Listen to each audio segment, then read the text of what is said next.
Accounts and finance Gurukul channel पे आप सभी का बहुत बहुत स्वागत है। मेरा नाम है अंजी कुमार मिश्रा और अगर आपने मेरे चैनल को सब्सक्राइब नहीं किया तो प्लीज कर लीजिएगा।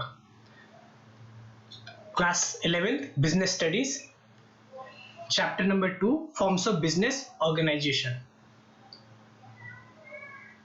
और ये उसका क्लास नंबर 5 है। क्लास शुरू करने से पहले क्लियर कर दूं मैं कि जो भी आपका बिजनेस स्टडीज क्लास 11 से रिलेटेड वीडियो है वो इस चैनल पे एक सेपरेट प्लेलिस्ट में जिसका नाम है क्लास 11 बिजनेस स्टडीज, वहां पे आपको इजीली मिल जाएगा।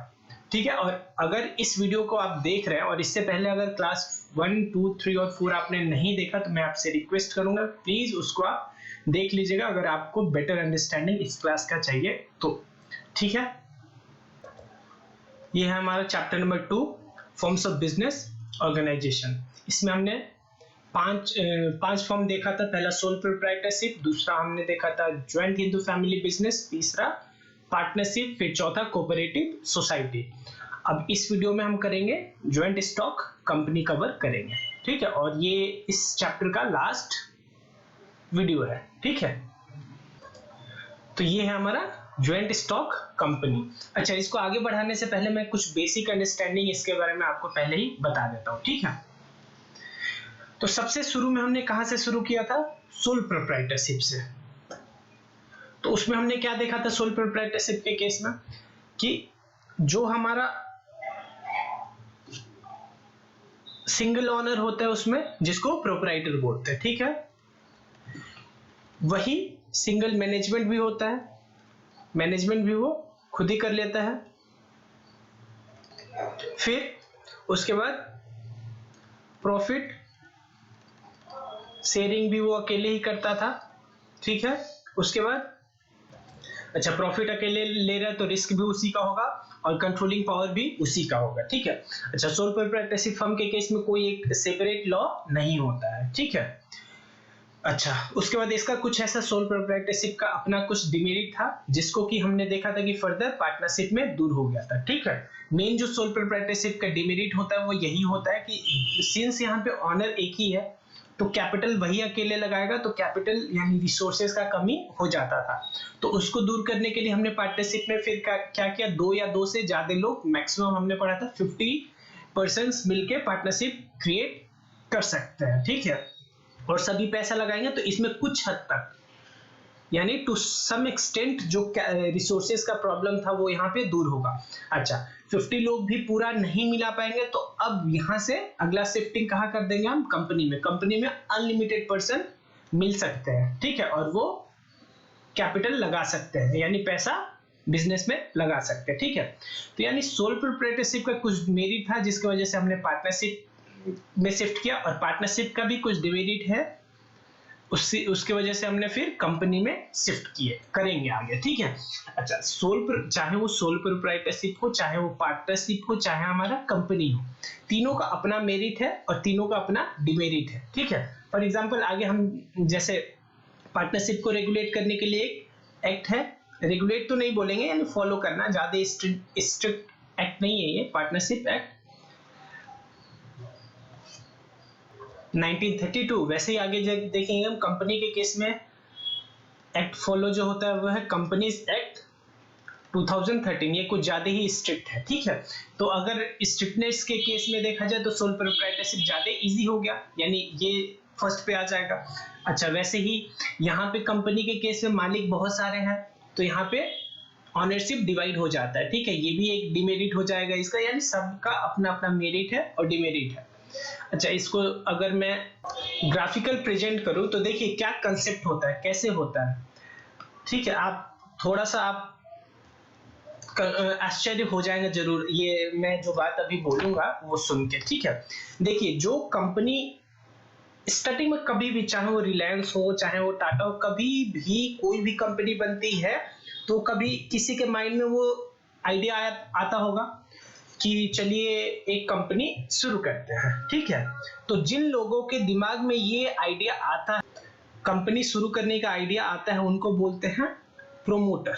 ठीक है, promoter are the person who have in the beginning idea to start the company and further they proceed with their idea to form the company. ठीक है, सिंपल ये बोल सकते हैं। ठीक है, तो ये प्रोमोटर होते हैं, क्या इनके दिमाग में आया कि हाँ एक बड़ी कंपनी जिसमें हजारों करोड़ रुपए इन्वेस्ट होगा, चलिए शुरू करते हैं। ठीक है, लेकिन फिर ये क्या बोलते हैं, अच्छा तो 1000 करोड़ रुपया तो हमारे पास है ही नहीं। ठीक है, तो ये क्या बोलेंगे कि ठीक है हमारा आइडिया तो अच्छा है, अगर लोगों से मांगेंगे तो वो दे देंगे। ठीक है, तो ये अपने आइडिया को एक बुक के फॉर्म में ले जाएंगे जहां पे ये पूरा लिखेंगे कि हमारा ये आइडिया है, इसमें ये हम एक्सपेक्ट कर रहे हैं, इतना कैपिटल इन्वेस्ट होगा, ईयरली इतना प्रॉफिट अर्न होगा। और वो आइडिया ये किनको दिखाएंगे, जनरल पब्लिक को दिखाएंगे। ठीक है, ये कहाँ आ जाएंगे, फिर यहाँ पे आएंगे। ये कौन है, ये सभी लोग हैं जनरल पब्लिक है ये सभी। ठीक है, और इनसे बोलेंगे कि ये हमारा आइडिया है, एक कुछ कॉपी बुकलेट देंगे जिसको अल्टीमेटली आगे जाके हम देखेंगे प्रोस्पेक्टस देंगे। ठीक है, प्रोस्पेक्टस होता है वो। ठीक है, जिसमें लिखा होगा कि जो हम आपसे पैसा लेने वाले हैं वो कहाँ पैसा लगाएंगे, उससे क्या इनकम अर्न करेंगे। ठीक है, अगर इन लोगों को अगर प्रोस्पेक्टस पसंद आया तो फिर ये कंपनी में क्या कर देंगे, उनके आइडिया के साथ इन्वेस्ट कर देंगे और फिर इस पैसे को ये लेके कंपनी को ऑपरेट करेंगे। ठीक है, और भी इन शॉर्ट ये बात बोल सकते हैं। ठीक है, यानी कि इनके पास अगर एक भी रुपया अगर ना हो तो भी ये इजीली कंपनी खोल सकते हैं, ऐसा बोल सकते हैं ऊपर से। ठीक है, एक भी रुपया कहने का मतलब बहुत ही अगर कम भी पैसा, बस इनके आइडिया में दम होना चाहिए और फिर ये हजारों, 2000, 10,000 करोड़ का भी कंपनी ओपन कर सकते हैं, बशर्ते क्या कि जनरल पब्लिक को इनका आइडिया पसंद है और वो इनके कंपनी में पैसा इन्वेस्ट करने के लिए तैयार हो जाए। ठीक है, तो यहाँ पे यही एक थोड़ा सा शॉकिंग है कि अगर आपके पास आइडिया केवल है, अगर आपके पास आइडिया है तो फिर आप एक बड़ी कंपनी भी ऑपरेट कर सकते हैं। ठीक है, यानी आज के डेट में कोई बाउंडेशन नहीं है कि पैसा होना ही चाहिए कंपनी शुरू करने के लिए। ठीक है, तो यही है हमारा जॉइंट स्टॉक कंपनी। तब अब आगे बढ़ते हैं। ठीक है, a company is an association of a person form for carrying out the business activity and has a legal status independent to its member. Most important, अब तक हम क्या पढ़ते आ रहे थे, चाहे वो हमारा प्रोपराइटर वाला हो चाहे वो पार्टनरशिप वाला, उसमें उसके जो भी ऑनर्स हैं वो सेपरेट नहीं हुआ करते थे उस बिजनेस से। लेकिन इस केस में जो उसके ऑनर हैं, जिनको कि हम क्या फर्दर जाके बोलने वाले हैं, इन लोगों को ये अगर शेयर खरीद लेंगे तो ये हो जाएंगे, चाहे शेयर होल्डर बोलेंगे या मेंबर, और यही अल्टीमेटली मालिक हो जाएंगे। ठीक है, और ये भी तो होगा, ये भी कुछ तो पैसा लगाएगा, ये भी हो जाएगा और ये भी लोग सब मेंबर हो जाएंगे। तो यहाँ पे ये स्टार्टिंग में यही बात बोल रहा है कि एसोसिएशन ऑफ पर्सन है, यानी कुछ लोग मिलेंगे एक बिजनेस को कैरी ऑन करने के लिए। पार्टनरशिप में भी वही होता था, कुछ लोग मिलते थे बिजनेस को कैरी ऑन करने के लिए, लेकिन उसमें मैक्सिमम नंबर लिमिट हो गया था। ठीक है, अच्छा, और इससे जो भी अकाउंटिंग जो भी बिजनेस करने के लिए बॉडी बनेगी उसका अपना लीगल स्टेटस होगा जो कि इंडिपेंडेंट होगा, यानी कि जो अपने मेंबर्स से अलग होगा, यानी उन पे डिपेंडेंट नहीं रहेगा। ठीक है, यानी यहां से सिंपल बोल सकते हैं कि कंपनी अपने काम के लिए खुद ही रिस्पॉन्सिबल है। ठीक है, a company has been described as an artificial person having a separate legal entity. ये लोगों के द्वारा बनाया हुआ एक लोग है, कह सकते हैं ऐसा। ठीक है, आर्टिफिशियल पर्सन है, ये इसका फीचर्स है, आगे में भी ये फीचर में यूज होगा। उसका अपना सेपरेट लीगल एंटिटी है, जो भी बात कर रहा है। परपेचुअल सक्सेशन है, याद करिए प्रोपराइटरशिप और पार्टनरशिप में हम क्या बात किया करते थे कि अगर पार्टनर या प्रोपराइटर का डेथ हो गया तो फिर बिजनेस बंद हो जाएगा, लेकिन इस केस में परपेचुअल सक्सेशन है, कहने का मतलब कि मेंबर आएंगे जाएंगे लेकिन कंपनी चलती रहेगी। वही हमने देखा था कोऑपरेटिव सोसाइटी के केस में भी परपेचुअल सक्सेशन होता है। परपेचुअल सक्सेशन का मतलब member may come and go but the company will go for ever. And a common seal, यानी उसका अपना एक कॉमन सील होता है, जिसको मतलब सिंपल उसको क्या बोल सकते हैं, सिग्नेचर होता है उसका। ठीक है, कंपनी का अपना एक सिग्नेचर होता है, स्टैम्प टाइप होता है थोड़ा। ठीक है, the company form of organisation is govern by companies act 2013। इसको याद कर लीजिएगा, companies act 2013 as per section 220 of the act. इस एक्ट का यानी कंपनीज एक्ट 2013 13 का सेक्शन है दो दो दो दो सेक्शन 2 सबसेक्शन 20 है, ठीक है। क्या बोलता है? Company means a company incorporated under this act और any other previous company law, ठीक है। देखिए कोई भी एक्ट होता है उसके अंदर जो पार्ट पार्ट में लिखे होते हैं वो सेक्शंस और सबसेक्शंस होते हैं, उस पर आप ज्यादा डीप पे मत जाइएगा। अगर आपको ये 220 याद भी ना हो तो कोई दिक्कत नहीं, लेकिन कोशिश करिएगा कि ये कंपनीज एक्ट 2013 आपको याद हो जाए। तो कंपनीज एक्ट 2013 में एक सेक्शन है 220, यानी सेक्शन 2 सबसेक्शन 20 है, जो कि क्या डिफाइन करता है कि कंपनी मींस अ कंपनी। थोड़ा डेफिनेशन देखिएगा, आपको मे बी हंसी भी आए इसका डेफिनेशन देख के, लेकिन ये एक्ट में लिखा हुआ है कंपनी मींस अ कंपनी, यानी कंपनी किसे बोलते हैं? Company means a company. Company वो होती है जो कि कंपनी होती है और वो इनकॉर्पोरेट होती है, यानी रजिस्टर्ड बोल सकते हैं। इनकॉर्पोरेट कहां? इस एक्ट में, यानी जिसने बोल दिया कि हम इस एक्ट में कंपनी है तो वही कंपनी है, या इससे पहले की भी कुछ एक्ट है उनसे। फॉर एग्जांपल इससे पहले एक्ट हुआ करता था कंपनीज एक्ट 1956, अगर आपने उसमें भी रजिस्ट्रेशन करवाया फिर भी आप कंपनी है, और भी उससे भी पहले कुछ एक्ट हुआ करता था, ठीक है। तो आप ये डेफिनेशन या तो याद कर लीजिएगा कंपनी का क्या, कि company means a company incorporated under this act, यानी कंपनीज एक्ट 2013 और any of the previous act. लेकिन मैं क्या प्रीफर करवाऊंगा आपको कि आप रेदर की वो याद करें, आप याद कर लीजिएगा ये वाला।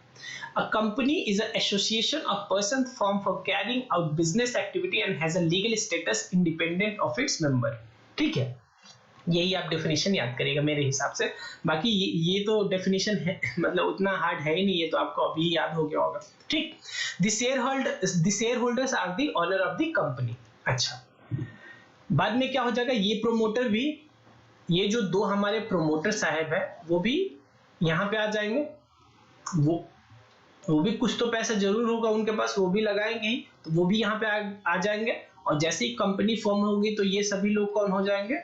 शेयर होल्डर, ठीक है। अभी धीरे धीरे और भी कंसेप्ट दूंगा, ठीक है। इसी को क्या बोलते हैं? मेंबर्स भी बोलते हैं, ठीक है। ये शेयर होल्डर और मेंबर हो जाएगा। तो यहाँ ये बोल रहा है the share holder of the company, the share holder of the company, the shareholder are the owners of the company while the board of directors is the chief managing body elected by the shareholder। अभी ये वाला concept मैं बता देता हूं आपको, क्या होता है शेयर होल्डर, क्या होता है बोर्ड ऑफ डायरेक्टर्स, ठीक है। अब एक बात बताइए, इन सभी लोगों के पास कंपनी का क्या होगा? शेयर होगा, ठीक है, तभी ये बने हैं शेयर होल्डर। अच्छा, इससे भी पहले एक और बात बता देता हूं, क्या? देखिए, कंपनी को सपोज करिए आपको 1000 करोड़ रुपए स्टार्टिंग में एस्टिमेट हुआ था कि कंपनी को 1000 करोड़ रुपए टोटल पैसा चाहिए, यानी उसको पता होगा आपको क्या बोलते हैं? कैपिटल। तो इस 1000 करोड़ को इतने छोटे छोटे पार्ट्स में बांट दिया जाएगा कि कोई भी खरीदने में सक्षम हो जाए जो चाहेगा, और उसी हर एक पार्ट को क्या बोलेंगे? शेयर, ठीक है। और नॉर्मली ये शेयर कितने का होता है? इसको 10 रुपए के पार्ट में बांटा जाता है। कितने रुपए के पार्ट में? 10 रुपए, ठीक है। तो यानी कि इसको बांट दिया जाएगा, 100 करोड़ शेयर हो जाएगा, 10 रुपए का अगर एक है तो, ठीक है। 10 ईच बोल सकते हैं ना, यही क्या हो गया। और यही 100 करोड़ जो भी आपको चाहिए, तो आप एक खरीद सकते हो, 1 लाख खरीद सकते हो, 1 करोड़ खरीद सकते हो, 10 करोड़ खरीद सकते हो। आपको इस 100 करोड़ में जितना शेयर खरीदना है उतना आप खरीद लो, यानी कि आपको इन्वेस्ट करना पड़ेगा 10 और उसके मल्टीपल में। या तो आप 1 खरीदोगे तो 10 लगेगा, 2 खरीदोगे तो 20। ये नहीं कि 15 रुपया अगर आपके पास है आप इन्वेस्ट करोगे तो, या तो आप 10 कर सकते हो, 20 यानी 10 के मल्टीपल्स में ही कर पाओगे, ठीक है। और जो भी ये शेयर खरीदेगा उसी को क्या बोल देंगे? वही हो जाएंगे हमारे शेयर होल्डर और मेंबर, ठीक है। तो यहाँ पे यही बात हुआ कि जब ये प्रोमोटर ने अपना आइडिया बताया, इन लोगों ने शेयर खरीदा, तो ये इन्होंने जैसे शेयर खरीदा तो ये कौन बन गया? शेयर होल्डर या मेंबर्स बन जाते हैं, ठीक है। अब देखिए अब क्या होता है, अब आगे क्या होगा। अब इतने लोग मेंबर्स हैं, यानी सभी मालिक हैं, तो सब बोलेगा कि अच्छा, कंपनी के ऑफिस में, कंपनी के जब ऑफिस होगा, ध्यान से सुनिएगा, कंपनी का जो ऑफिस होगा उसमें कौन बैठेगा? सभी बोलेंगे कि हम बैठेंगे, हम बैठेंगे। तो सभी मान लीजिए टोटल 10,000 लोग थे जिन्होंने 100 crore number of shares subscribe किया यानी खरीदा, ठीक है। तो क्या सभी लोग चले जाएंगे और वहां पे बैठेंगे बोलेंगे हम भी मालिक हम भी मालिक? ऐसा ऑपरेट नहीं होता। अब क्या होता है, ये सभी लोग जितने भी लोग थे, जितने भी शेयर होल्डर्स थे, वो अब क्या करेंगे, वो कुछ लोगों को वोट के थ्रू, वोटिंग के थ्रू चूज करेंगे, ठीक है। कुछ लोगों को वोटिंग के थ्रू चूज करेंगे जो इसी में से होंगे, ठीक है। जो लोग इसी में से होंगे यानी इन्हीं, सपोज करिए 1 लाख शेयर होल्डर्स थे, इसी 1 लाख शेयर होल्डर्स में कुछ शेयर होल्डर्स बोलेंगे कि हम बनना चाहते हैं, जो कि फर्दर इनको क्या बोलेंगे, फर्दर जाके हम बोलेंगे इनको बोर्ड ऑफ डायरेक्टर्स, ठीक है। बोर्ड ऑफ डायरेक्टर्स होंगे, ठीक है। इनको चूज करेंगे और जो भी लोग जीत जाएंगे, यानी जरूरी नहीं है वो 3 ही, जैसे स्टार्टिंग में होगा तो 3 लोगों को चूज करना है। अब मान लीजिए 100 लोग वो इलेक्शन में खड़े हो गए, ठीक है। तो 100 लोगों में जिनके पास ज्यादा वोट आया वो यहाँ पे सिलेक्ट हो जाएंगे और ये कंपनी के ऑपरेशंस को क्या करेंगे, मैनेज करेंगे, ठीक है। अच्छा, और ये फर्दर क्या करेंगे, ये एक बार यहाँ पे आने के बाद कुछ और लोगों को बाहर से, बाहरी लोगों को जो कि प्रोफेशनल्स होंगे, कौन होंगे, प्रोफेशनल्स होंगे, जिनको कि ये आइडिया होता है कि कंपनी चलाया कैसे जाता है, उसको भी हायर कर लेंगे, ये लोग अब हायर करेंगे, ठीक है। तो ये सभी मिलके, ये भी और प्रोफेशनल्स भी जो कि कंपनी के टॉप लेवल पे होंगे, यानी कंपनी का मेन डिसीजन ये लेते होंगे, और सभी मिलके, ये भी और ये भी, और फिर इन्हीं सभी को क्या बोलते हैं, बोर्ड ऑफ डायरेक्टर्स, ठीक है। अच्छा, अब बताइए इलेक्शन में कौन जीतेगा? इलेक्शन में वही जीतेगा जिसके पास नंबर ऑफ शेयर होल्डर्स ज्यादा है, या तो खुद के पास ज्यादा है या वो उन लोगों के पास जो कि उसका बात मानता हो उसके पास जाता हो। अगर मैं आपसे पूछूं कि बताइए रिलायंस जो कंपनी है जिसका नाम है रिलायंस इंडस्ट्रीज लिमिटेड, उसका मालिक कौन है? एक सेकेंड में आपके ध्यान में यही आया होगा, क्या मुकेश अंबानी है, ठीक है। तो मुकेश अंबानी के पास आज के डेट में अगर बोला जाए तो रिलायंस इंडस्ट्री अकेले कितने का मालिक है? रिलायंस इंडस्ट्री का मार्केट कैप ऑन, मेरे हिसाब से आज की डेट में, देखिएगा बस जोड़ते रहिएगा, मैं हवा में नहीं लिख रहा हूं, मैं वास्तव में मुझे ये पता है, ठीक है। इतना 14 लाख करोड़ रुपया आज के डेट में रिलायंस इंडस्ट्रीज लिमिटेड का मार्केट में जो वैल्यू है, ठीक है, शेयर के वैल्यू के बेसिस पे वो है 14 लाख करोड़ रुपया, 14 लाख करोड़, ठीक है। तो अब एक 12 या 14 जो भी हो, 12 से 14 के बीच में, ठीक है। तो क्या लगता है आपको मुकेश अंबानी का ये अकेले 14 लाख करोड़ रुपया है? नहीं, एक्चुअली है क्या कि मुकेश अंबानी के पास और उनके फैमिली रिलेटिव यानी जिन पे उनका इन्फ्लुएंस है, उन सभी के पास मिला के कितना परसेंट शेयर है? 50% प्लस शेयर है।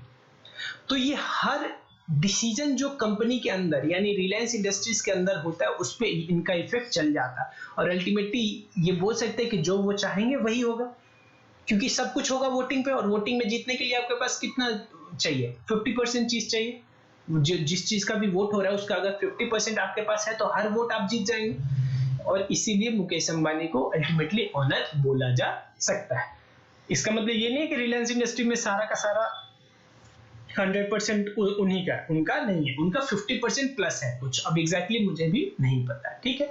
ये कंसेप्ट आपको अच्छा लगा होगा। अब आगे बढ़ते हैं, यही बात ये यहाँ पे बोल रहे हैं, ठीक है, क्या कि the share holder are the owner of the company. Share holder कौन है? मालिक है। और बोर्ड ऑफ डायरेक्टर्स कौन है? वो चीफ मैनेजिंग बॉडी है जो कि elected by the share holder है, यानी मैनेजमेंट के चीफ्स हैं वो, जो कि मैनेज करेंगे, ठीक है। अब याद करिए प्रोप्राइटरशिप पार्टनरशिप के केस में क्या होता था, मैनेजमेंट में दिक्कत होता था क्योंकि लोग कम थे, ठीक है, और हायर भी ज्यादा नहीं कर पाते थे। लेकिन यहाँ पे स्पेशली चीफ मैनेजमेंट बॉडी भी बनेगी, ठीक है।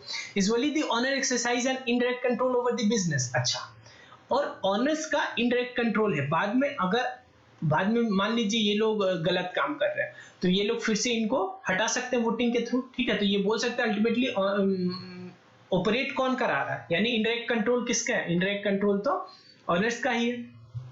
The capital of the company is divided into smaller parts called as share. ये तो अभी मैंने आपको बता दिया कि कंपनी का जितना भी कैपिटल होता है उसको छोटे छोटे टुकड़ों में बांटा जाता है और हर टुकड़े को शेयर्स बोलते हैं, ठीक है। Which can be transfer freely from one share holder to another person, ठीक है। यानी अगर मैंने एक कंपनी का शेयर खरीदा है तो मैं किसी और को बेच सकता हूं, ठीक है।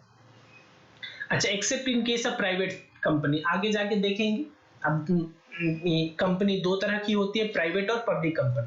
प्राइवेट कंपनी में अगर आपको अपना शेयर सेल करना है किसी को या ट्रांसफर करना है किसी के नाम से तो थोड़ा सा रिस्ट्रिक्शन है। पब्लिक कंपनी में तो कोई रिस्ट्रिक्शन नहीं है, 1 सेकंड में शेयर मार्केट में जाइए और सेल कर दीजिए ऑनलाइन ही, ठीक है। अब बात करते हैं फीचर्स का। बहुत ही डीप में पढ़ा रहा हूं, अब तक आपको पता चल गया होगा, तो मैं मतलब कंसेप्ट आपका यहाँ से क्लियर हो जाएगा। अब तक हम कंसेप्ट ही पढ़ रहे, अब तो मेन पार्ट आ रहे हैं बुक पे, और 20 मिनट का ऑलरेडी वीडियो कंप्लीट हो चुका है। The definition of joint stock company highlights the following feature. Starting में ही मैंने बताया था कि ये वो फीचर्स के रूप में यूज करेंगे। आर्टिफिशियल पर्सन, ठीक है, यानी ये इंसान के द्वारा बनाया हुआ एक पर्सन है। A company is a creation of law and exist independent to its member. Like natural person, a company can own property, incur debt, borrow money, enter into contracts and sue and be sued. But unlike them, it cannot breathe, eat और ये तो obvious सी बात है, अब सांस वांस नहीं लेगा। लेकिन इन जैसे a company कैसे बनती है? लॉ से, यानी लॉ रेगुलेशन से। और लॉ कौन सा है हमारा? कंपनीज एक्ट 2013, उसके द्वारा बनाया हुआ एक पर्सन है जो कि कोई भी धन संपत्ति को ऑन कर सकती है, मालिक हो सकती है, डेट यानी खर्चा लोन भी ले सकती है, ठीक है, और कॉन्ट्रैक्ट में भी जा सकती है, और जेल या उसके अगेंस्ट कोई केस कर सकता है, और वो भी किसी के अगेंस्ट केस कर सकती है। अगला हमारा सेपरेट लीगल एंटिटी। ऑलरेडी हमने बात कर लिया था क्या कि उसके मेंबर शेयर होल्डर से अलग एग्जिस्टेंस है। From the day of the incorporation a company acquires an identity distinct from its owner, यानी मेंबर्स, ठीक है। Its asset and liability are separate from those of owner. The law doesn't recognize the business and the owner to be one and same. ठीक है, अगला बात करते हैं formation. उसको फॉर्म कराना पड़ता है। फॉर्मेशन के लिए कौन सा एक्ट लगेगा हमारा? कंपनीज एक्ट 2013, ठीक है। The formation of company is a time consuming expensive and complicated process, ठीक है। अच्छा, ऑब्वियस सी बात है कि अगर यहाँ पे इसको सेपरेट लीगल एंटिटी देंगे तो कुछ तो फॉर्मेलिटी लगेगा ही, जो कि टाइम कंज्यूमिंग होगा, एक्सपेंसिव होगा, कॉम्प्लिकेटेड होगा। It involves the preparation of several documents and compliances with the several legal requirement before it can start functioning. ये आगे जाके इनका डिमेरिट बन जाएगा, ठीक है, किसका? कंपनी का, ठीक है, क्योंकि इसमें बहुत सारे फॉर्मेलिटी निभाना पड़ता है, ठीक है। The incorporation of the company is compulsory from, यानी कंपनी का इनकॉर्पोरेशन को सीधे समझिए कंपनी का को बनाना, एग्जिस्टेंस में लाने के लिए। अच्छा, और कंपनी का रजिस्ट्रेशन बहुत ही कंपलसरी है। और आज की डेट पे अगर कोई नई कंपनी बन रही है तो कंपनीज एक्ट 2013, अगर पुरानी कंपनी है तो हो सकता है वो कंपनीज एक्ट 1956 में हो। ये सारे कंपनीज एक्ट पहले के थे, इनसे भी अगर रजिस्टर्ड ऑलरेडी, मान लीजिए कोई कंपनी बनी थी 1866 में इस एक्ट के according, the Indian companies act 1866, तो वो आज भी कंपनी ही है। अच्छा, लेकिन आज अगर कोई अपना कंपनी नया बनाएगा तो उसको किस एक्ट के अकॉर्डिंग रजिस्ट्रेशन करवाना पड़ेगा? कंपनीज एक्ट 2013, ठीक है। अगला है हमारा परपेचुअल सक्सेशन, जो कि ऑलरेडी मैंने बता दिया आपको क्या कि शेयर होल्डर और मेंबर्स के डेथ से कोई दिक्कत नहीं होगा, कंपनी बंद नहीं होती है अगर मेंबरशिप पे डिपेंडेंट नहीं होती। अच्छा, कंपनी लेकिन वैसे बंद होती है जिसको क्लोजर या वाइंडिंग अप बोलते हैं, ठीक है। Company being a creation of law can be brought to an end only by law. Law से बना है और लॉ से ही खत्म होगा। It will also cease to exist when a specific procedure for its closure called at winding up is completed. Member may come and go but the company continues to exist, यानी members पे dependent नहीं होते। अच्छा, company जो बंद होती है उस प्रोसेस को क्या बोलते हैं? Winding up. यानी वाइंडिंग अप अगर आपको आए तो आप बता सकते हैं कि the process through which the company comes to an end is called as, the existence of company comes to an end is called as winding up, ठीक है। कंट्रोल, अल्टीमेट कंट्रोल तो किसका होगा? अल्टीमेट कंट्रोल तो share holders का होता है, ठीक है, वैसे बोल सकते हैं ऊपर ऊपर बोर्ड ऑफ डायरेक्टर्स का होता है। The management and the control of the affair of the company is undertaken by the board of directors. Management कौन करता है? Board of directors, which appoints the top management official for running the business। अच्छा, अब आप सोचिए 5-10-20 लोग मिलकर तो पूरे रिलायंस इंडस्ट्रीज को मैनेज नहीं कर सकते, तो अलग अलग लेवल पे ये फिर नीचे अपना अलग अलग लोग अपॉइंट करते हैं, फिर वो भी अलग अलग करते हैं। ठीक है, इनको बोर्ड ऑफ डायरेक्टर्स बोलते हैं, जिनमें सीईओ होते हैं, सीएफओज होते हैं, ये बड़े बड़े लेवल पे। फिर छोटे छोटे एम्प्लॉय और भी आते होंगे, ऑफिसर्स भी आते होंगे। तो वो वही बोल रहा है कि मेन कंट्रोल किसका होता है?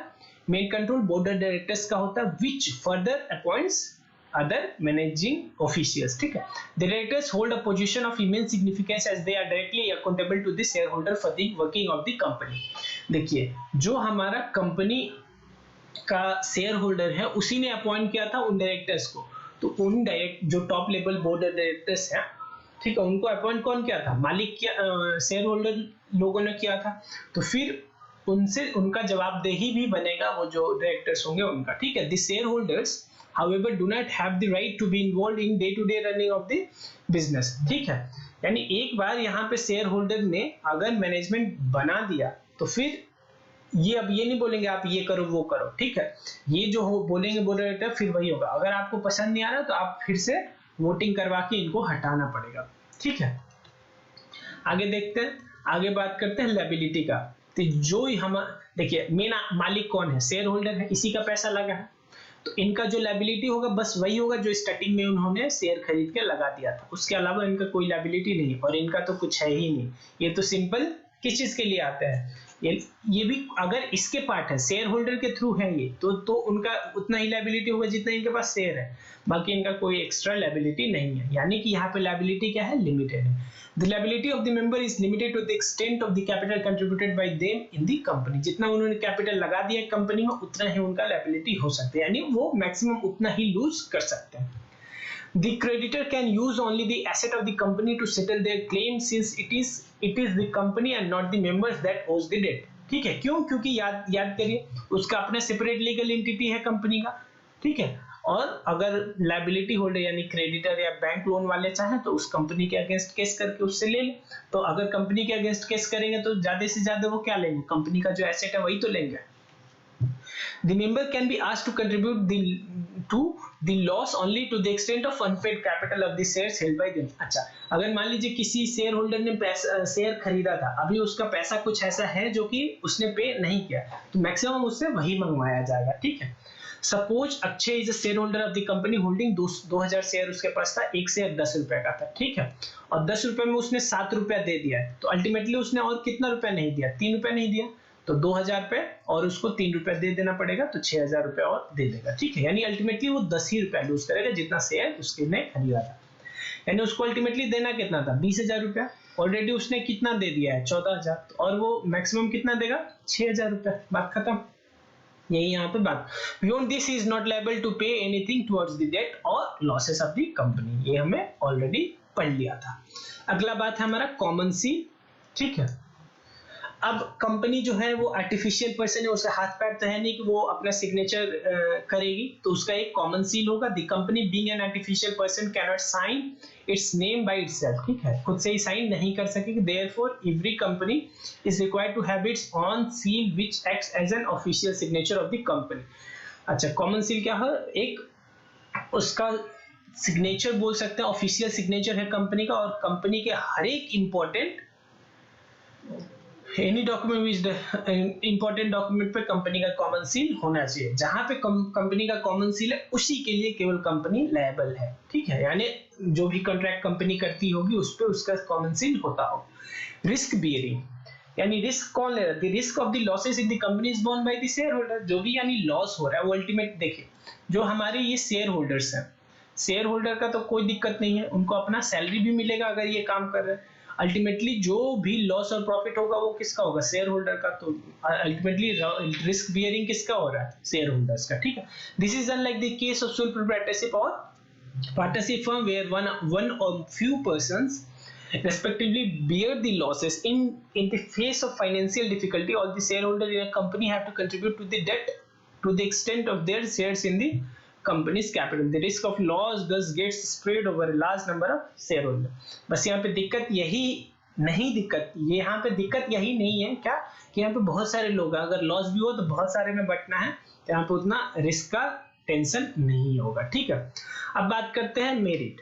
अब ऑलरेडी आपको पता होगा, अगर आपने पिछला सारा वीडियो देखा होगा, तो क्या कि जो भी ये फीचर है यही अल्टीमेटली आगे चल के मेरिट और डिमेरिट बन जाएगा। ठीक है, पूरा थॉरली पढ़ा रहा हूँ इसीलिए टाइम लग रहा है, लेकिन आपको समझ में आ रहा होगा कि आपका अंडरस्टैंडिंग बहुत ही ज्यादा अच्छा हो जा रहा है। ठीक है, फिर से याद दिला दूं, ये हेडिंग बस आपको याद करना, अंदर का मटेरियल खुद ही लिख लीजिएगा एग्जाम में भी। ठीक है, the company form of organisation offers a multitude of advantages, some of which are discussed below. पहले लिमिटेड लायबिलिटी हमने ऑलरेडी देख लिया था कि जो शेयर होल्डर ऑनर होते हैं उनका लायबिलिटी लिमिटेड है, आगे मैं पढ़ने वाला नहीं। अगला है ट्रांसफर ऑफ इंटरेस्ट, यानी अगर कोई शेयर होल्डर है, यानी मेरे पास कंपनी का शेयर्स है, तो मैं उसको ट्रांसफर कर सकता हूं। बस दिक्कत क्या है कि पब्लिक कंपनी में तो इजीली ट्रांसफर हो जाता है, प्राइवेट कंपनी में ट्रांसफर है थोड़ा सा दिक्कत होता है। The ease of transfer of ownership adds to the advantage of the investing in the company, as the shares of the public limited company can be sold in the market. ठीक है, यही इसका एडवांटेज है। ठीक, company can be sold in the market and as such can be easily converted into cash in case of need arises, यानी अगर आपको cash का जरूरत पड़ेगा तो आप इजीली शेयर्स उसका बेच देंगे। ठीक है, परपेचुअल एग्जिस्टेंस, वही कि कंपनी आएगी जाए, मेंबर्स आएंगे जाएंगे, लेकिन कंपनी चलती रहेगी। अगर कंपनी बनी है एक्ट से यानी रूल रेगुलेशन से, तो वो बंद भी होगी रूल रेगुलेशन से ही। और उसी प्रोसेस को क्या बोलते हैं, पढ़ा था हमने फीचर्स में, वाइंडिंग अप। ठीक है, स्कोप ऑफ एक्सपेंशन, यहाँ पे कंपनी के पास बहुत ही ज्यादा स्कोप है एक्सपेंशन का, रादर कि यही तो वो चीज है जिसकी वजह से हम पार्टनरशिप से कहाँ गए थे, पार्टनरशिप से कंपनी पे आए हुए हैं। क्या कि यहाँ पे बहुत सारे लोग हैं, सपोज करिए कंपनी चल रही है, ठीक है, और अपना अच्छा कंपनी, एक चीज और, कंपनी चलने के बाद जो कंपनी को प्रॉफिट होता है वो इनको पे करेगी, और उसको हम क्या बोलते हैं, इस केस में डिविडेंड बोलते हैं, प्रॉफिट नहीं बोलते, इनके लिए वो क्या हो गया, डिविडेंड हो गया, अगर कंपनी पे करेगी तो। ठीक है, लेकिन कभी कभी क्या होता है कि कंपनी को दिख रहा है कि आगे उसके पास और भी इन्वेस्टमेंट करने का अपॉर्चुनिटी है, लेकिन पैसा नहीं, तो वो क्या करेगी कि सपोज करिए कंपनी ने जो भी पैसा कमा उसको रख लेगी, और जो कि हम जिस चीज को क्या बोलते हैं हम लोग, रिटेन्ड अर्निंग, क्या बोलेंगे, रिटेन्ड अर्निंग, यानी कंपनी ने अपने अर्निंग को, जो कि एक्चुअली अर्निंग किसका था, शेयर होल्डर्स को दे देना चाहिए था, लेकिन कंपनी ने उसको क्या कर लिया, रिटेन कर लिया आगे इन्वेस्ट करने के लिए। तो कंपनी को अगर आगे दिखेगा स्कोप ऑफ एक्सपेंशन है, तो वो उस पैसे को फर्दर इन्वेस्ट कर देगी। अच्छा, अगर रिटेन्ड अर्निंग नहीं भी है तो कंपनी क्या है, फिर से शेयर इशू कर देगी मार्केट में, वहां से पैसा आ जाएगा। तो यहाँ पे स्कोप ऑफ एक्सपेंशन बहुत है। As compared to the sole proprietorship and partnership form of organization, a company has large financial resources, यानी कंपनी के पास बहुत सारा पैसा है तो वो एक्सपैंड अपने बिजनेस को कर पाएगी। Further, capital can be attracted from the public as well as through loan from the bank and financial institutions। ठीक है, यानी अगर पैसा मान लीजिए जो स्टार्टिंग में रेज किया था अगर खत्म भी हो गया तो फिर लोन ले लेगी, फिर नया शेयर इशू कर सकती है और भी। ठीक है, अच्छा, और कोई भी बैंक और फाइनेंशियल इंस्टीट्यूशन कंपनीज को इजीली लोन दे देता है। क्यों? क्योंकि उसको पता है कि जब स्टार्टिंग में उसने अपने आप को एग्जिस्टेंस में लाया होगा, यानी इनकॉर्पोरेशन जब इसका हुआ होगा, तो उसने बहुत सारे फॉर्मेलिटी ऑलरेडी फुलफिल कर दिया होगा एज कंपेयर टू प्रोपराइटर और partnership. Thus, there is a great scope for expansion. The investors are inclined to invest in shares because of the limited liability.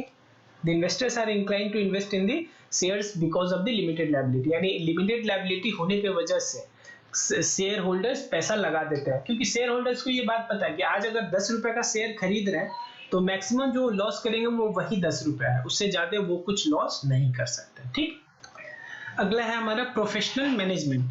अभी हमने देखा था क्या कि ये शेयर होल्डर पहले किसको अपॉइंट करेंगे, बोर्ड ऑफ डायरेक्टर्स को।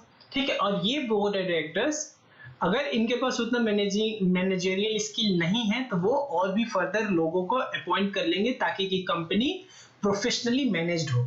तो यही बात है कि प्रोफेशनली मैनेजमेंट होता है कंपनी का। कंपनी कैन अफोर्ड टू पे हायर सैलरी। क्यों? क्योंकि कंपनी के पास पैसा ज्यादा है और वो हायर सैलरी भी पे करने के लिए कैपेबल है। टू स्पेशलिस्ट एंड प्रोफेशनल्स, ठीक है, it can therefore employ people who are expert, ठीक है, in their area of specialisation.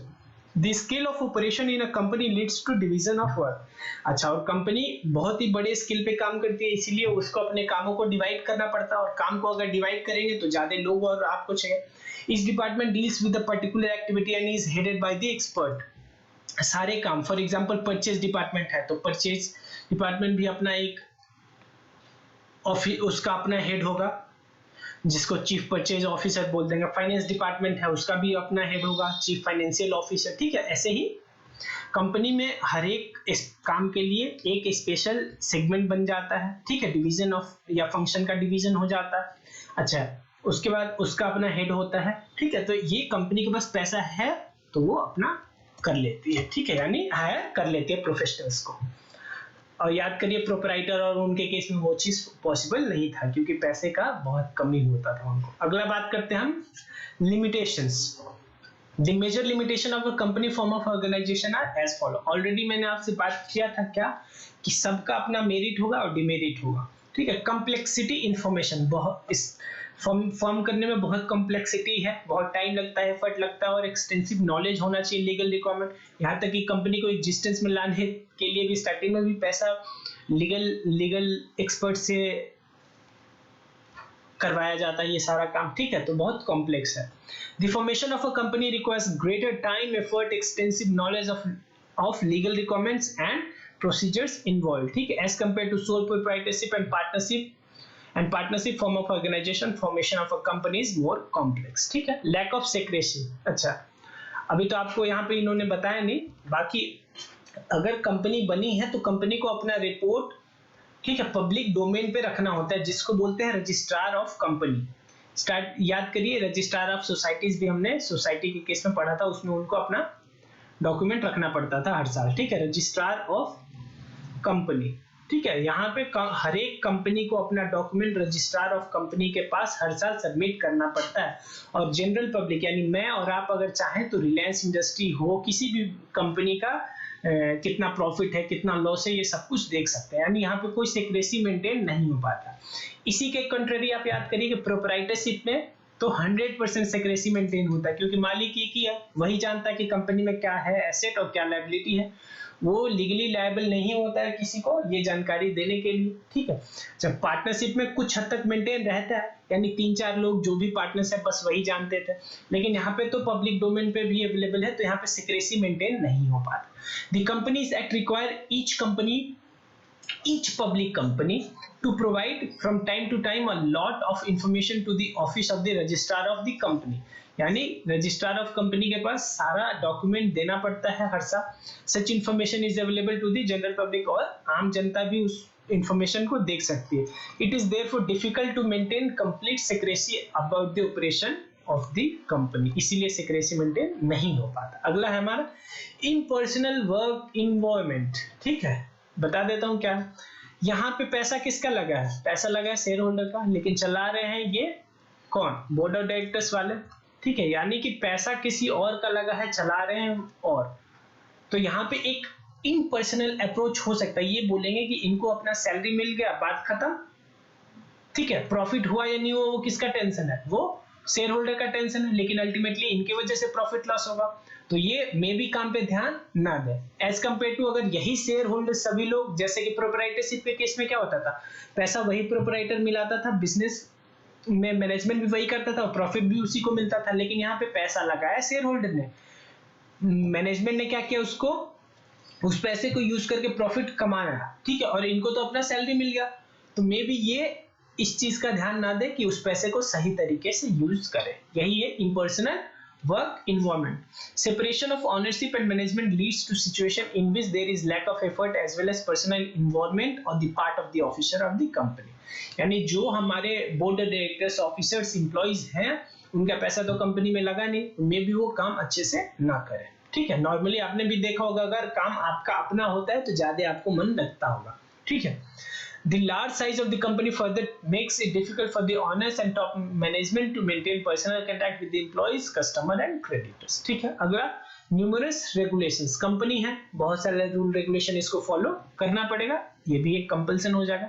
The functioning of a company is subject to many legal provisions and compulsion. A company is burdened with numerous restrictions in respect of aspects including auditing, voting, filing of reports and preparation of documents, and is required to obtain various certificates. यही सब बहुत सारे formalities इनको निभाना पड़ता है from different agencies which are registrar, SEBI, etc. This reduces the freedom of operation of the company and takes away a lot of time, effort and money. ठीक है। Delay in decision making, company में कोई भी बड़ा decision होना है तो इन सभी को बुलाना पड़ेगा एक फॉर्मेट पे पहले, फिर आएंगे, फिर वोट करेंगे, यानी बहुत कंपनी को डिसीजन लेने में बहुत टाइम लग जाता है। देखिए छोटा छोटा डिसीजन है तो इनको ही अलाउड है, किसको, इन लोगों को ही, बोर्ड ऑफ डायरेक्टर्स को ही अलाउड है। लेकिन अगर कंपनी को बड़ा डिसीजन लेना है तो शेयर होल्डर्स को उससे वोटिंग करवाना पड़ेगा उस डिसीजन के रिगार्डिंग। तो शेयर होल्डर तो कोई इस बिहार में है, कोई दिल्ली में है, कोई महाराष्ट्र में है, कोई आंध्रा में है, ठीक है। अच्छा कोई लोग तो बाहर भी होंगे, तो सबको पहले एक प्लेटफॉर्म पे बुलाएंगे कि यहाँ पे कंपनी का वोटिंग होने वाला है, सभी वहां पे प्रेजेंट हो। तो नॉर्मली 1 महीना तो लग ही जाएगा सभी को आते आते, ठीक है। तो 1 महीना लग जाएगा आपको अगर बड़ा डिसीजन लेना है तो यही बोल रहे हैं कि डिसीजन मेकिंग उसमें बहुत टाइम लगता है। और ऑल्सो डिसीजन में बहुत सारे लोग इन्वॉल्व हो तो फर्दर हम जाके देखेंगे कॉन्फ्लिक्ट ऑफ इंटरेस्ट भी होगा। Company are democratically managed through the board of directors, which is followed by top management and middle management, lower level of management. Communication as well as approval of various proposals may cause delays not only in taking decision but also in acting upon them. अच्छा, इनका तो छोड़िए, इनमें भी जो अपना decision होगा board of directors में, उनमें भी वोटिंग होता होगा। तो यही बात ये बोल रहे हैं, ठीक है। ये यहाँ पे इन्होंने वैसे शेयर होल्डर्स का बात नहीं किया, लेकिन यहाँ पे वो भी होना चाहिए था।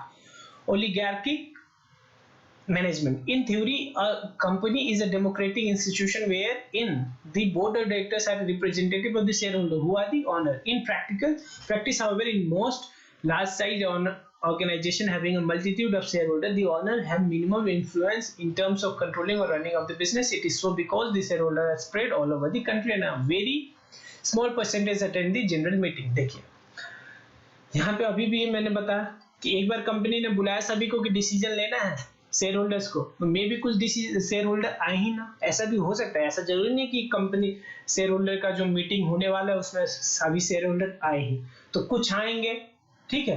तो यानी कि अल्टीमेटली जैसे आप सपोज एक बात बताएं, सपोज करिए जनरल इलेक्शन हो रहा है, अगर उस इलेक्शन में सभी लोग वोट नहीं दे रहे हैं तो क्या वो जो इलेक्शन से रिप्रेजेंटेटिव जो भी जीता वो क्या उसको बोला जाएगा सही तरीके से जीता है? नहीं।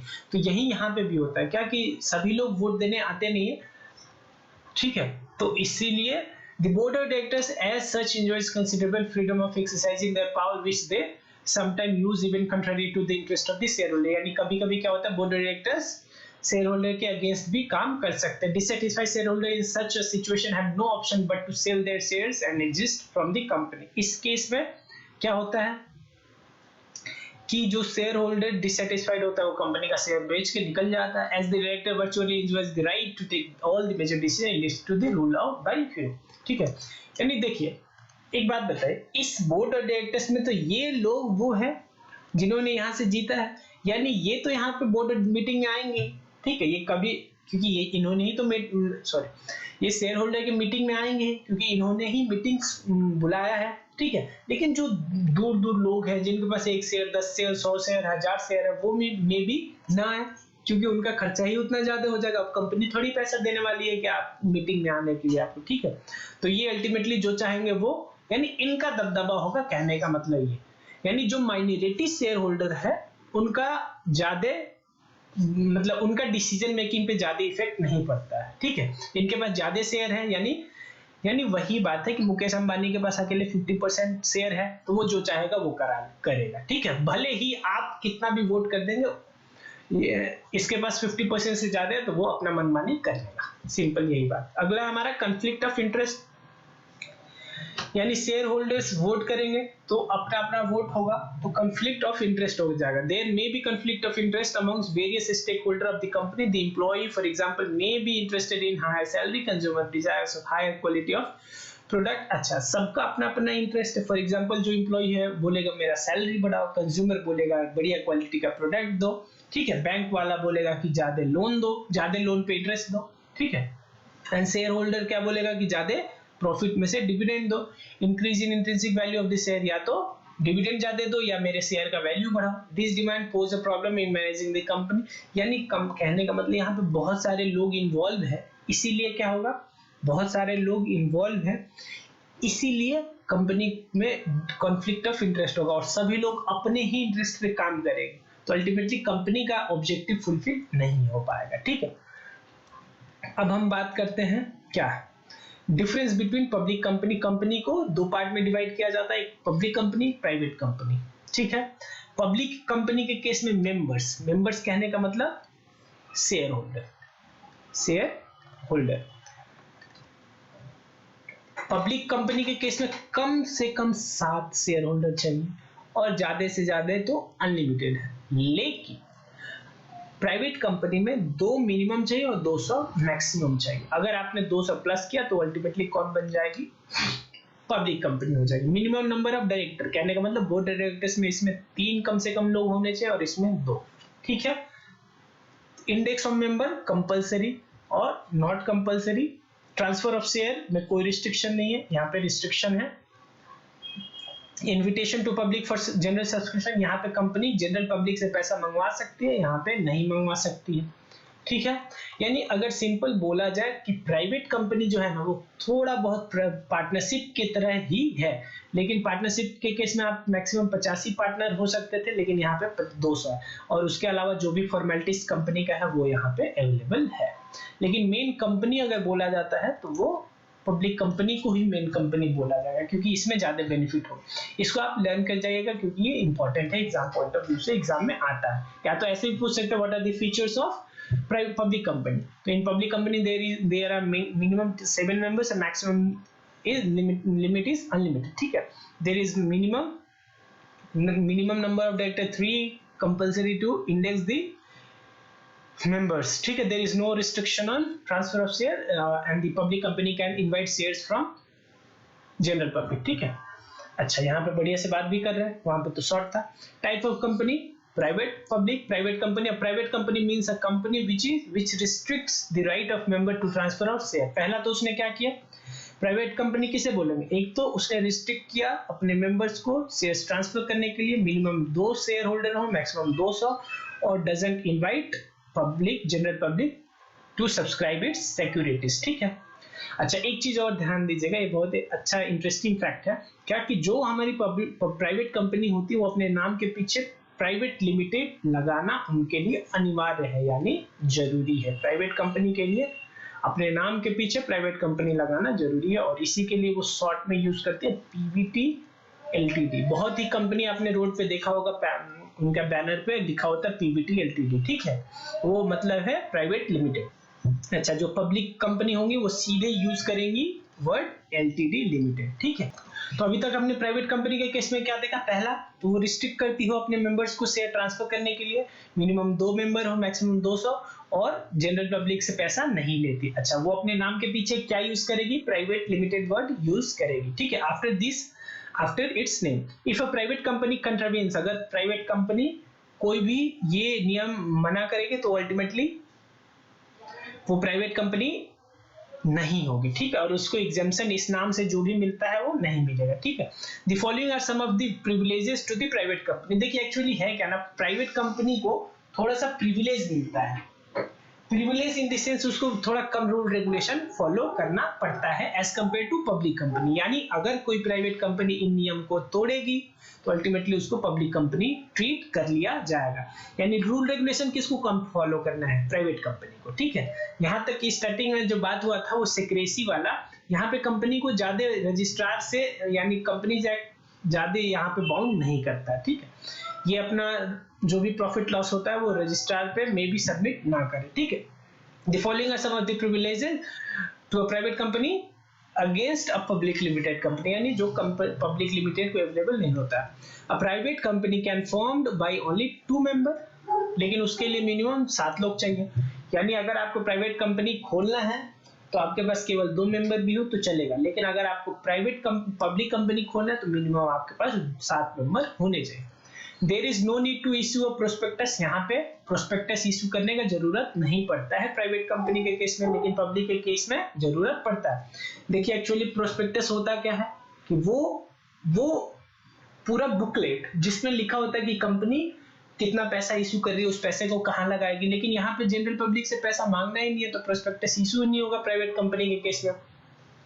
Allotment of share can be done without receiving the minimum subscription, आगे आप जाके पढ़ेंगे, लेकिन क्लास 12 में मिनिमम सब्सक्रिप्शन क्या होता है कि कंपनी, अगर सपोज करिए कंपनी ने 100 शेयर इशू किया तो यही नियम बोलता है कंपनीज एक्ट 2013 कि कम से कम 90% उसका शेयर बिकना चाहिए, यानी लोग 90% तैयार हो खरीदने के लिए, तभी आप शेयर इशू करेंगे। लेकिन अगर आपकी कंपनी प्राइवेट कंपनी है तो अगर 80 भी शेयर्स यानी 90% से कम भी अगर इशू लोगों ने सब्सक्राइब किया तो भी आप सब अलॉट कर देंगे। लेकिन इस केस में अगर पब्लिक कंपनी होती, अगर आपके पास 90 से कम शेयर आया तो फिर आप शेयर इशू नहीं कर सकते। ठीक है, ये सब प्रिविलेजेस हैं किसको, प्राइवेट कंपनी में। Private company needs to have only 2 directors, इसमें केवल 2 ही डायरेक्टर होते हैं, लेकिन पब्लिक कंपनी के केस में 3 डायरेक्टर होते हैं। Private company is not required to keep index of members while the same is necessary in case of public company, यानी मेंबर्स का डिटेल कहने का मतलब, ठीक है, यानी वही सब जो भी दोनों में डिफरेंस है वहीं से बेनिफिट भी क्रिएट हो रहा है। अब बात करते हैं public company. Public company means a company which is not a private company. वाह क्या डेफिनेशन है, पब्लिक कंपनी वो है जो कि प्राइवेट नहीं है। ये डेफिनेशन किसका है, कंपनीज एक्ट का है, ठीक है। लेकिन आपको उसका अल्टीमेटली फीचर पता होना चाहिए, क्या कि इसमें मिनिमम 7 मेंबर चाहिए और मैक्सिमम का कोई लिमिट नहीं है, रिस्ट्रिक्शन नहीं है शेयर के ट्रांसफर पे। It is not prohibited from inviting public to subscribe its security, यानी पब्लिक से भी पैसा ले सकती है। However, a private company which is a subsidiary of a public company is also treated as public company। देखिए सब अब ये आपको नहीं मुझे समझ में आ रहा, बताओ या नहीं बताओ। देखिए अगर मेरी कंपनी पब्लिक कंपनी और मेरी कंपनी ने किसी कंपनी में इन्वेस्ट किया या कोई कंपनी खोल दिया, ऐसा भी होता है, बस आप चौंकिएगा मत। मेरी कंपनी ने एक कंपनी ओपन किया या मेरी कंपनी ने किसी कंपनी का शेयर खरीद लिया, यानी ऐसा कहीं नहीं लिखा कि ये जो शेयर खरीदते हैं वो केवल लोग, इंसान या नेचुरल पर्सन ही होने चाहिए, ऐसा नहीं है। कंपनी भी, पार्टनरशिप, ये सभी भी शेयर्स खरीद सकते हैं। तो अगर मेरी कंपनी पब्लिक कंपनी और उसने किसी दूसरे कंपनी का 50% से ज्यादा शेयर खरीद लिया तो वो उसकी सब्सिडरी बन जाती है। नहीं समझ में आया छोड़ दीजिएगा, समझ में आया समझ लीजिएगा। तो अगर मेरी कंपनी पब्लिक कंपनी और मैंने किसी प्राइवेट कंपनी का 50% शेयर खरीद लिया तो उसको भी पब्लिक कंपनी ही ट्रीट किया जाएगा। तो यहां चल के हमने 5 forms of business organisation complete कर लिया। अब बोल रहा है, ये क्या बोल रहा है कि choice of forms of business organisation, यानी किस बेसिस पे आप बिजनेस ऑर्गेनाइजेशन को चूज करेंगे, यानी क्या मेरिट हो तो क्या किसको चूज करेंगे, ठीक है। After studying various forms of business organisation it is evident that each form of has certain advantage as well as disadvantage, यानी सब स्टार्टिंग से जो मेरा बात हो रहा है क्या कि सबका अपना अपना मेरिट है, सबका अपना अपना डिमेरिट है, ठीक है। आगे it therefore becomes vital that the certain basic considerations are kept in mind while choosing an appropriate forms of organization. The important factors determining the choice of the organization are listed in table, इतना are discussed as follow, ठीक है। ये table हम छोड़ देते हैं, बात यहां से करते हैं। पहला, यानी ये अगर बेसिस है तो बताइए मैं कौन सा फॉर्म ऑफ बिजनेस शुरू करूंगा, ठीक है। इंपॉर्टेंट है सारा, याद कर लीजिएगा। अगर cost of fees in setting up the organisation, यानी सस्ता कौन सा पड़ेगा, किस फॉर्म ऑफ बिजनेस में बहुत कम टाइम, कम पैसा, ये सब कंज्यूम होगा। तो हमें ऑलरेडी पता है कि प्रोप्राइटरशिप में बहुत ही इजी होता है, कभी भी ओपन करिए कभी भी बंद कर दीजिए। उससे फिर थोड़ा सा और इजी, उससे थोड़ा ज्यादा ही मतलब हार्ड होता है पार्टनरशिप, और कंपनी में तो बहुत ही हार्ड होता है, ठीक है। तो as far as initial business setting of cost are concern, sole proprietorship is the most inexpensive. Sole proprietorship सबसे अच्छा है। Of starting a business, however, the legal requirement are minimum and the scale of operation is small. ठीक है। In case of partnership, advantage of less legal formalities and lower cost because of the limited scale of operation. Cooperative society and company have compulsory registration और formation of company involves lengthy and expensive legal procedure. अगर आपने सारा video देखा होगा तो सब कुछ आपको समझ में आ रहा होगा, ठीक है। कोऑपरेटिव सोसाइटी और कंपनी के केस में कंपल्सरी रजिस्ट्रेशन कराना पड़ता है, इसमें उसमें ज्यादा कॉस्ट इंकर हो जाता है। From the point of view of initial cost therefore soul proprietorship is preferred for as it involves least expenditure. Company form of organization on the other hand is more complex and involves greater cost, ठीक है। यही बात starting में हमने बोला था, ठीक है। अगला देखते हैं, अगला बेस क्या है इनका, लायबिलिटी, यानी जो ऑनर है उसका लायबिलिटी। तो प्रोप्राइटरशिप के केस में तो अनलिमिटेड लायबिलिटी है, पार्टनरशिप में भी अनलिमिटेड है, बस वो शेयर हो जाता है। कंपनी के केस में तो जो मेंबर और शेयर होल्डर का लायबिलिटी होता है वो तो बिल्कुल लिमिटेड है, बस प्रोप्राइटर और पार्टनरशिप के केस में अनलिमिटेड है, ठीक है। इन केस ऑफ सोल यानी खराब कौन हो गया, प्रोप्राइटर। अगर ये हमारा लायबिलिटी बेस हो गया तो प्रोप्राइटर सबसे खराब है, पार्टनरशिप थोड़ा सा, बाकी वो भी खराब ही है, और कंपनी ठीक है इस केस में, ठीक है। In case of sole proprietorship and partnership हम the liability of the owner and partner are unlimited. This may call for paying of debt from personal asset, ठीक है। और इसीलिए क्या होता है, पर्सनल एसेट से भी आपको पे करना पड़ सकता है। हमने देखा था एचयूएफ के केस में भी जो करता होता है उसका लायबिलिटी अनलिमिटेड होता है, लेकिन जो को पार्टनर होते हैं उसका लायबिलिटी लिमिटेड होता है। अच्छा, कोऑपरेटिव सोसाइटी और कंपनी इन दोनों केस में क्या होता है, लिमिटेड लायबिलिटी होता है, ठीक, यानी ये दोनों ज्यादा अच्छा है, ठीक है। आगे वही सब बात करेगा, ठीक है।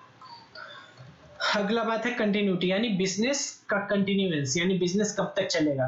तो सबसे बेकार इस केस, यानी देखिए आपसे सिंपल ऐसा भी क्वेश्चन पूछा जा सकता है कि on the basis of liability which form of organisation should be chosen and why.